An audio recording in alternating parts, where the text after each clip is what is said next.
মায়ের খরচ বহন করা কখনো ফরজ, কখনো ওয়াজিব, কখনো সুন্নাত, কিন্তু বউয়ের খরচ বহন করা সব সময়ের জন্য ফরজ।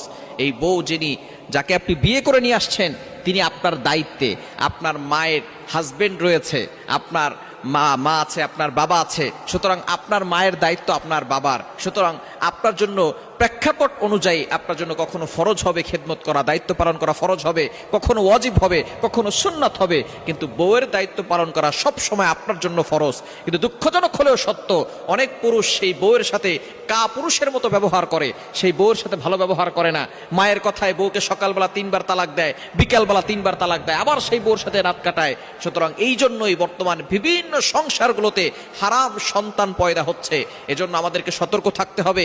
মায়ের কথায় বউয়ের উপরে রাগারাগি করা, আবার বউয়ের কথায় মাকে গিয়ে গালাগালি করা, এটা কোনো পুরুষের পরিচয় হতে পারে না। বউকেও ভালোবাসতে হবে, মাকেও ভালোবাসতে হবে।